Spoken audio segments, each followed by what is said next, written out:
مرکزی جمعیت اہل حدیث پنجاب کے میر مولانا عبدالرشید حجازی، حافظ محمد یونس آزاد، سید سبطین شاہ نقوی، خالد محمود اعظم آبادی، مہر محمد عبداللہ دیگر نے میڈیا نمائندگان سے گفتگو کرتے ہوئے کہا کہ عالم اسلام کے عظیم رہنما، ہیرو، داعی اسلام، ناقابل شکست مناصر اور لاکھوں غیر مسلموں کے قبول اسلام کا ذریعہ بننے والے ڈاکٹر ذاکر نائک کے اپنے بیٹے فاروق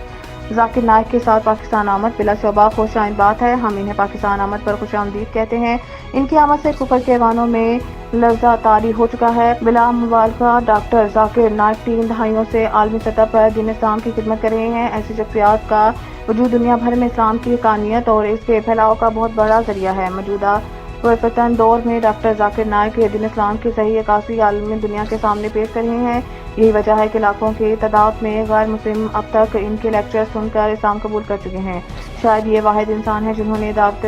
اور تبلیغ کے ذریعے ہندوؤں، سکھوں اور عیسائیوں کے بڑے بڑے پوپ پادریوں کو اسلام کی حقانیت سے اسلام قبول کرنے پر مجبور کر دیا تھا، مگر افسوس کہ عظیم عالم مبلغ کے پاکستان آمد کو متنازع بنانے کے لیے چند ناعاقبت اندیش دینی علوم سے ناواقف مذہبی انتشار پسند قوم کو غلط گائیڈ کر رہے ہیں، جبکہ ان کے لیکچرز اور دلائل کا اس وقت دنیا میں کوئی ثانی نہیں۔ دنیا بھر کے ممتاز جیت علماء کرام ان کے علم اور عمل، دیانتداری اور دعوت دین کی خدمات کو قبول کرتے ہوئے انہیں خراج تحسین پیش کرتے نظر آتے ہیں، مگر افسوس پاکستان میں شرپسند عناصر فتنہ پھیلانے کی مذموم کوششیں کر رہے ہیں، جنہیں قوم ناکام بنا دے گی۔ نہ صرف مرکزی جمعیت اہل حدیث پاکستان بلکہ پوری پاکستانی قوم ڈاکٹر ذاکر نائک کو اپنے بیٹے فاروق ذاکر نائک کے ہمراہ پاکستان تشریف لانے پر اہلا و سہلا مرحبا کہتے ہیں۔